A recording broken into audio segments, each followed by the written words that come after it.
Warren's POV. She chose him over me. No, she's just angry. Tama, ganun nga. Galit lang siya kaya buisit na yon. Sumama siya at hindi sa akin, hindi ba? 'Di ba? Tama ko, ganun lang yon. Tanong ko kay Six habang magkaharap kaming dalawa. Dito ako sa bahay niya dumiretso pagkagaling ko kina Winston. Ang alam ko, busy si Enzo habang si Winston naman hindi pwede. Kaya sa Six lang pwede kong iaing uminom. Alam ko nakakaabala ako, pero mababaliw ako sa ideyang kasama ni Max ang Joseph na yon. Alam mo, nakakabaliw talagang selos. Danas ko yan dati lalo na kapag wala kang karapatan. Tipong gusto mong pumatay pero wala kang choice kundi manahimik lang. Sagot naman sa akin ni Six at medyo natatawa pa ito. Hindi ako nagsiselos. Asar na wika ko. Bakit ako magsiselos? Alam ko naman na kaibigan lang niya ang gagong yon. Hindi ba't ganun ka rin naman? Friends lang kayo dati. Matalim na tumingin ako kay Six pero nakangisi lang to sa akin. Parang natutuwa pa siya na makita ko na kulang na lang magwala na sa sobrang asar ko. We are more than friends, but not lovers. Napasimangot ako sa sinabi niya. Almost, but not lovers. Ulit pa niya. Still Bumuga ako ng hangin. Maybe she is really not into you. Baka naman iniisip mo na mutual ang feelings ninyo dahil lang nahalikan mo. Baka naman assuming ka lang. Nakangising wika ni Six bago uminom ng alak mula sa basong hawak niya. Asar na tumingin ako sa kanya. Parang nagsisi akong bigla na sa kanya ako naglabas ng sama ng loob ko. Mas mabuti pa sana kay Enzo ko nagkwento Sigurado kong wala siyang sasabihin kahit ano dahil tipid yon magsalita. Hindi gaya ni Six na nangaasar pa ngayon. Kahit si Winston, inaasar din niya ako tungkol sa kung may pag-asa ba talaga ako kay Max. No, she likes me. I am sure of that. Giit ko. Sunod-sunod ang inom ko ng alak. Then why did she choose him? Maybe naka-move on na siya. Ilang buwan din kayong di nagkita kaya hindi mo pwedeng sabihin na gusto ko pa rin niya kung sakali. Lalo na't noong mga panahon na yun si Joseph ang kasama niya. Nalukot ang mukha ko sa sinabi niya. Move on? Hindi ako papayag na kalimutan ako ni Max. Akin lang siya at ang Joseph na yon. Sisiguraduhin kong hindi niya maaagaw sa akin ang babaeng mahal ko. Pumapapel siya masyado. Kala mo naman may karapatan. Ayaw niya ako makita. Bigla na lang siyang nandamig.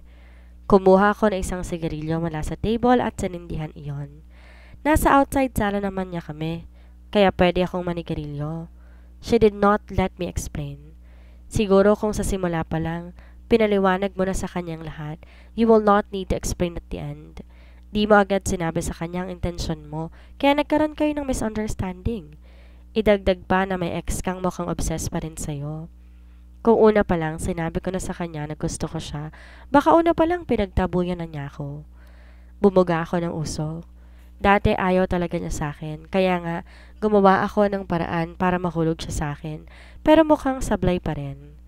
Sa tingin ko, mas mahirapan ako ngayon. Lalo na kapag nalaman ni Winston ang totoo. Baka bigla iyong makatayo mula sa wheelchair niya para bugbugin ako. So, what's your plan now? I will keep on chasing her. Napatingin ako kay Riri. Lumapit siya sa amin at maupo sa tabi ng asawa niya. Siguro tapos na ng patulugin ang mga anak nila. Pinatay ko naman ang sigarilyong hawak ko sa ashtray na nasa may gilid ko. Binasa ko ang labi ko at ramdam ko ang sugat doon dahil sa ginawang pagkagat ni Max kanina. You look like a mess, Warren. Bati niya sa akin.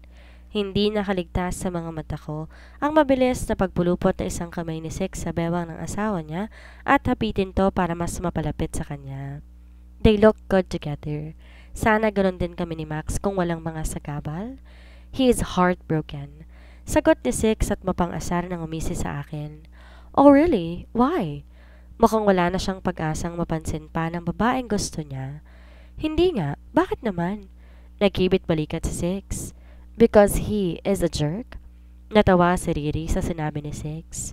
Kung maka-jerk siya at pag-usapan nila ako mag-asawa, parang wala lang ako sa harap nila. Harap-harapang paninirang ginagawa ng gagong to, parang di kaibigan. Kaya pala friends kayo. Ako naman ang natawa sa naging sagot ni Riri habang si Six ay napasimangot. Joke lang. Alam ko naman na hindi ka ganon. Mabait ka kahit malibo. Di na natapos ni Riri ang sasabihin nang takpan ng Six ang bibig nito. Pero napangisi na lang ako dahil gets ko na rin naman ang sasabihin ng asawa niya. Hinalikan ni Six sa labi si Riri. Mabilis lang yon pero hindi ko mapigilang hindi maasar sa kaibigan ko. Parang ipinapamukha pa niya sa akin na masaya ang buhay may asawa niya habang ako hindi na alam ang gagawin para pansinin ni Max. Kaya ko rin namang maging mabait at sweet na asawa gaya ng mga kaibigan ko. Ang kaso, ayaw naman akong pansinin ng babaeng gusto ko. It's Max, right? The one you like. Nabanggit siya sa akin before ni Six. He said he's a little bit boyish. Are you really into her? Biglang tanong ni Riri sa akin. Chismoso rin itong si Six.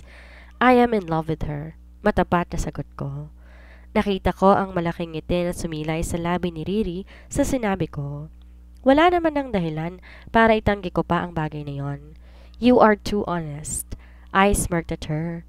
Kung dati hindi ko sinasabi kahit kanino na gusto ko si Max ngayon, handa ko nang ipangalandakan iyon. Unfortunately, Max did not believe him. Six said, maybe there is a reason. I am a woman too. Sometimes we say something opposite to what we feel. But there are also times that we tend to tell what we really feel. Sa tingin mo, alin sa dalawang yon si Max? Napaisip ako sa tanong ni Riri. Sa pagkakakilala ko kay Max, siya yung tipo ng tao na mahilig sarilinin lahat ng problema. Hindi siya mahilig mag-share na sa isip o nararamdaman niya kaya madalas, she is too independent na ayaw niyang umasa sa iba o ayaw niyang i-share sa iba ang burden niya. She hates confrontation. Maybe that's the reason kaya kahit may alam na siya tungkol sa nakaraan namin ni Amira, kahit kailan hindi niya yon nabanggit sa akin. Inawakan ko ang labi ko habang napapangiti ako. Or maybe it's time for you to stop pursuing her. Maybe she does not really like you. Mabilis na ininom ko ang alak na nasa harapan ko dahil sa sinabi ni Six. Nabubuhay na ako ng loob bigla. Babanat naman siya ng mga ganong salita. Thank you for being a supportive friend. Sarcastic na saad ko sa kanya. Tumawa lang ito na parang natutuwa pa na naaasar ako sa kanya. Bahagya naman siyang pinalo sa hita ni Riri para sawayan. Pinanlakihan pa to ng mata ng asawa kaya biglang sumeryosong mukha. Kidding aside, if you really want her, show it. Prove to her. Know what is the reason why she is avoiding you. Siguradong may dahilan. Sabi mo nga, you two are almost a lover unless natauhan siya na hindi ka niya talaga gusto o may malaking dahilan siya na hindi ka dapat niya magustuhan. You need to find out pero wag mo siyang pilitin na magsalita. Hayaan mo siya na kusang sabihin sa'yo ang totoo. Basta ipakita mo sa kanya na sincere ka sa nararamdaman mo. Most of all, gaya ng sinabi namin sa'yo before, you should know who is your priority. Dahil kung makukuha mo ulit ang loob niya at mauulit lang ang dati, you better let her go so she can find someone who can do the things she must deserve. Be the man she deserves. Seryosong payo ni Six habang ako naman nakikinig lang sa sinasabi niya. You can do it. Stop sulking like a kid, Warren. You still have a chance to get her. Winston's situation is far worse than yours. You still have a chance. Sinuklay ko ang mga daliri ko sa kamay ko. Yes, I still have a chance, unlike Winston, who lost his love forever. So I will make all the efforts I can to get her back. Max will be mine. Nagpatuloy kami sa pag-inom ni Six. Kahit naman alam ko na ang gagawin ko, dahil simula pa lang yon na nagbalak ako at yun din ang payo ng mga kaibigan ko. Di pa rin mawala ang selos na nararamdaman ko kanina. Palagi na lang akong may karibal kay Max. Hindi sila nauubos at sa pagkakataong to, pakiramdam ko, malingat lang ako palagi, may darating agad para agawin siya. Hindi pa nga kami ni Max, galit pa siya sa akin, pero umaaligid na sa kanya ang Joseph na yon. Ginagamit pang anak niya para mas mapalapit kay Max. Mabuti na lang, mabait si Amanda. Hindi siya nag-aalit sa akin kahit alam niyang magkaribal kami ng ama niya. You're drunk. I shake my head. Medyo naparami ang inom ko, pero kaya ko pa naman sigurong magmaneho. Just stay here tonight? Narinig kong saan ni Six habang nakayuko ako. No, uuwi ako. Kaya ko pang mag-drive? Sagot ko at tumayo, pero muntik na akong matumba. Lasing ka na. Marami namang available rooms dito sa bahay. Baka mapahama ka pa kapag nagmaneho ka. Pero kung gusto mo talagang umuwi, ipapahatid na lang kita sa driver. Don't worry about me, bro. Hindi pa ako lasing. Giit ko tumakbang na para lumabas ng bahay niya. Stop it, Smith. Lasing ka na. Huwag matigas ang ulo mo. Pigil sa akin ni Six at tinawakan ako sa braso para hindi ako makaalis. Itinaas ko ang dalawang kamay ko. Inaantok na ako pero kailangan ko pang umuwi. Ayoko namang mas makabala pa ako sa kanilang mag-asawa. Lahat na lang ng kaibigan ko, inaabala ko dahil sa frustration na nararamdaman ko. Okay. Call your driver. Pagpayag ko. Mabilis namang tinawag nito ang family driver nila para ihatid ako sa bahay. Nakaupo ako sa backseat habang hinahatid ako. Inaantok na ako at pumipikit na ang mga mata ko pero hindi ako makatulog. Sinubukan kong tawagan si Max. Kahit pagalitan niya ako dahil iniistorbo ko siya ngayong gabi, okay lang. Basta marinig ko lang ang boses niya. Pinilig ko ang ulo ko para mawala ang kalasingan ko.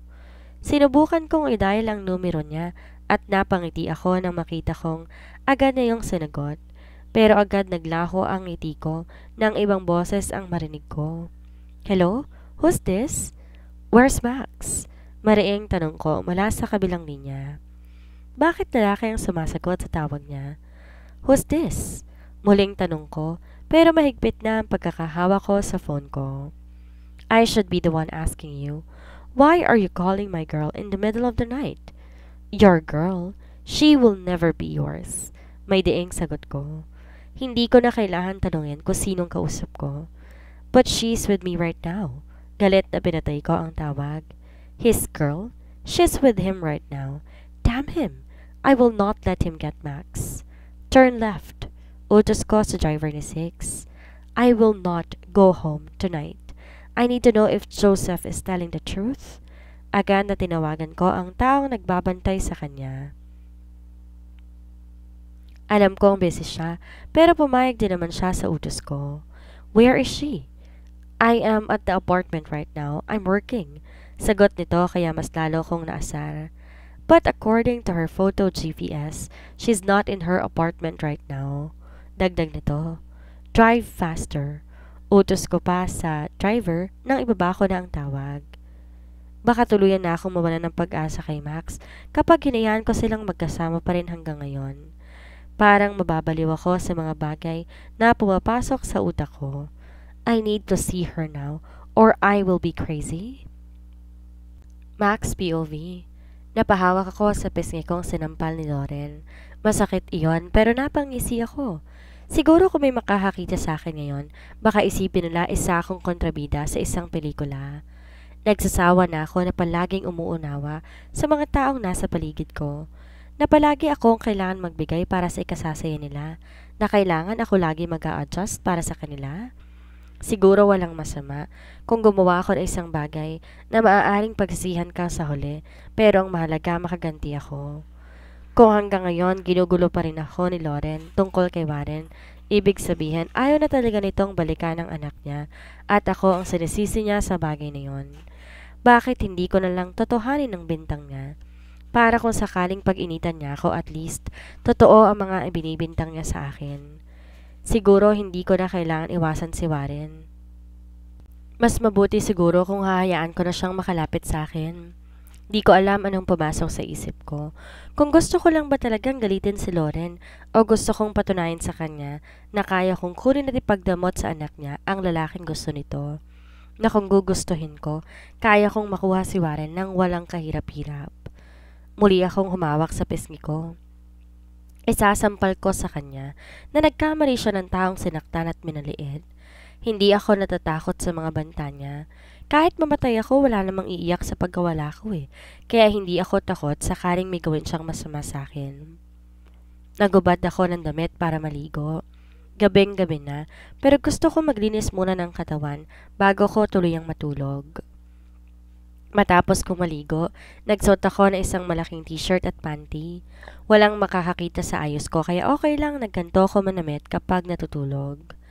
Di ko namalayan, nakatulog na ako pero nagising ako nang maramdaman kong parang may nakatingin sa akin kaya napabalikos ako ng bangon. Nanlaki ang mga mata ko na makita kong may bultong nakatayo sa may gilid ko at nakatunghay sa akin. Sino ka? Malakas ang kabog ng dibdib na tanong ko. Max! Asar na binato ko siya ng unan nang maulinigan ko ang boses niya. Akala ko kung sino na, si Warren lang pala. Bigla akong natigilan. Para siya nakapasok? Nalimutan ko bang ilak ng maayos ang pinto ko? Hindi ko maintindihan at matandaan dahil sa nangyari kanina naging abala ang isip ko. Anong ginagawa mo dito? Paano ka nakapasok? Napatingin ako sa kamay niya nang itaas niya yon. Duplicate key ng apartment ko na tayong landlady lang ang may hawak. Kinuha na naman ba niya yon? Bakit ba laging binibigay sa kanya ang duplicate key ng apartment ko? Can I sleep here tonight? Tanong nito. Mabilis akong tumayo mula sa kama. Nagmadaling buksan ang ilaw. Sinundan ko siya ng tingin na maupo siya sa kama ko. Nanlaki ang mata ko nang simulan niyang alisin ang botones ng polong suot niya. Teka, bakit ka naguhubad? Pigil ko sa kanya. It's hot, lasing na sagot nito. Lumapit ako sa kanya para amoyin siya. Amoy alak nga. Saan naman kaya siya nag-inom? Umayos ako ng tayo at nag-cross arms sa harapan niya. Smith, lasing kaya ito masyado. Hindi tong bahay mo, lalong hindi ako si Amira. Ani ko. I know, you are Max. My Max, you are not his girl. You are not with him. Lasing na sagot nito habang nakaupo, pero namumungay ang mga mata. Kumunot ang noo ko. Ano naman ang pinagsasasabi niya? Umuwi ka na, baka magalit si Amira kapag nalaman niyang nandito ka? Kunwaring pagtataboy ko sa kanya. Lasing siya at sasamantalahin ko ang pagkakataong to para malaman ko ano nga ba talaga ang totoo. Napasinghap ako nang bigla niya akong yakapin sa bewang. Stop mentioning her name. Ikaw lang ang gusto ko. Ayaw mo sa kanya? Ayaw. Sinong gusto mo? Max. Napangiti ako ng malaki. Dapat galit pa ako sa kanya. Dapat iniiwasan ko siya. Pero sa ginawa ni Lauren sa akin kanina, biglang nagbago ang takbo ng utak ko. Bakit ko titiisin si Warren para magkabalikan sila ni Amira? Bakit ako magpapaubaya para sa kaligayahan ng iba kung pwede ko namang unahin ang sarili ko? Talaga? Gusto mo ko? Paniniguro ko. Lasing siya kaya alam kong hindi siya nagsisinungaling ngayon. No! Nalaglag ang pangako sa sagot niya. Lasing na nga yata siya. Paiba-iba na ang sagot niya eh. Binawi agad niya ang sinabi niya na gusto niya ako. Hindi mo pala ako gusto. Bakit nandito ka? Alam mo ba pwede kitang idemanda ng trespassing? Pumasok ka nang walang paalam kaya I love you. Ramdam ko ang mabilis na pagtibok ng puso ko. Parang gusto na noong kumawala sa dibdib ko. 3 katagalang yon pero parang tumigil bigla ang mundo ko. Ilang beses na niyang sinabi sa akin na gusto niya ako pero nagbingi-bingihan ako dahil ayoko ng gulo. Ayoko makipag-awayan pero ngayon gusto kong namnamin ang salitang binibitawan niya. Sinapo ko ang mukha niya at napatingala ito habang nakayakap pa rin sa bewang ko. Mahal mo ko? You're beautiful. I love you, Max. Hindi ko na napigilang mapangiti sa sinabi niya. Ako na yata ang pinakamarupok sa lahat ng marupok. Nag-I love you lang siya sa akin. Parang nawala na lahat ng asar na nararamdaman ko sa kanya. Gayong kanina bago ko umuwi parang gusto ko pang tumakbo palayo sa kanya. Pero ngayon, nagdiriwang ang puso ko habang nakatingin sa gwapong mukha niya. Maaaring kabaliwan ang gagawin ko, pero sa unang pagkakataon magpapakabaliw muna ako. Naramdaman ko ang kamay ni Warren na nagtungo sa isang hita ko at humahaplos doon. Lasing siya pero hindi mawala ang pagkamanyakis na. Inawakan ko ang kamay niya nang akmang hahawakan ito ang garter ng underwear ko. Ang bilis talaga palagi ng kamay niya. Lasing ka na, matulog ka na. Utos ko sa kanya. Naramdaman kong umiling siya habang nakadikit pa rin ang mukha niya sa tiyan ko. No, kapag natulog ako, galit ka na ulit sa akin pagising ko. Mas sumigpit ang yakap niya sa akin. Pumikit na ang mga mata niya kaya't sigurado ko, antok na siya. Mas mabuting matulog ka na muna. You will not be mad tomorrow? Hindi. Dahil mula bukas, hindi ko na siya iiwasan. Kung nagawa ko siyang ipagtabuyan dahil sa utos ni Lauren at dahil takot akong masaktan, mula bukas sisiguraduhin kong magbabago ang lahat. Joseph said, "You are with him right now." Kaya nagmamadali akong pumarito, mabuti na lang bukas ang pinto. Nakalak pala, may susi lang ako. Huwag kang sasama sa kanya, nagsiselos ako. Parang batang saad nito. Hinaplos ko ang buhok niya. Kung hindi ito lasing, duda ako na masasabi niya ang mga salitang iyon. Pero hindi ko maunawa ang sinabi niya tungkol kay Joseph. Warren, alauna na. Matulog ka na, bukas na tayo mag-usap. Mahinahong sad ko. Binaon niya ang mukha sa dibdib ko. Am I dreaming? You are not avoiding me right now. You're letting me hug you. Narinig kong sininghot niya ang tiyan ko. You smell good. Tinulak ko na siya pahiga sa kama. Parang bata naman itong namaluktot. Malaki siyang tao kaya wala na akong space dahil okupado niya na ang lahat. Pinahiga ko siya ng maayos. Inalis ko rin ang sinturon at sapatos niya. Napatitig ako sa gwapong mukha niya na natutulog ngayon. Mukhang payapa ang mukha niya. Max, dinig kong bulong niya habang nakapikit. Napahawak ako sa noo ko. Hindi ko alam kung tama ang gagawin ko. Siguro kailangan ko lang ihanda ang sarili ko. Baka mas masaktan ako sa gagawin ko, pero gusto ko munang maging selfish ngayon. Bakit ko pahirapan ang sarili ko para sa kaligayahan ng iba? Lumabas ako ng kwarto at tinignan ng pinto. Nakalimutan kong i-double check iyon, kaya nakapasok si Warren. Kumuha ako ng tubig at uminom. Bumalik ako sa kwarto at nagulat pa ako na makita ko si Warren, tila gustong lumusot sa cabinet ko. Mabilis akong lumapit sa kanya. Nanlaki ang mata ko nang buksan niya ang zipper ng pantalon niya. Anong ginagawa mo? Pikit na humarap ito sa akin. I want to pee. Why my room become small? Napailing ako bago ko siya hinila papunta sa banyo ko. Diyan ka umihi, hindi sa cabinet ko. Utos ko sa kanya. Hinintay ko siyang matapos bago inakay papunta sa kama. Last na inom niya na to. Wala akong balak mag-alaga palagi ng lasing na gaya niya, lalo na't ang bigat niya. Ihihiga ko na sana siya sa kama nang hilahin niya ako kaya't sabay kaming nabawal sa kama. Pero nanlaki ang mga mata ko nang may narinig akong lagitik sa kama ko. Masisira pa yata ang kama ko dahil sa kanya. Nasa ibabaw niya pero akmang tatayo na ako, hinila niya ako dahilan para masubsob ako sa dibdib niya. Niyakap niya ako na mahigpit. Let's sleep, Max. Nakapikit na ito nang mag-angat ako ng tingin. Paano ko makakatulog ngayon sa posisyon naming dalawa? Nakadapa na ako sa ibabaw niya. Yumakap ako sa kanya. Namiss ko rin kasi siya. Baliw ka na, Max. Bulong ko sa sarili ko.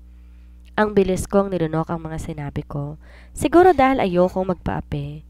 Kahit iwasan ko naman si Warren, hindi ako mananahimik hanggat di siya bumabalik kay Amira. Salamat sa sampal ni Warren. Binigyan niya ako ng dahilan para lumaban sa kanya. Huwag siyang umasang magkakabalikan pa ang anak niya at si Warren dahil mula bukas, pwede na talaga akong ituring ni Amira na karibal niya.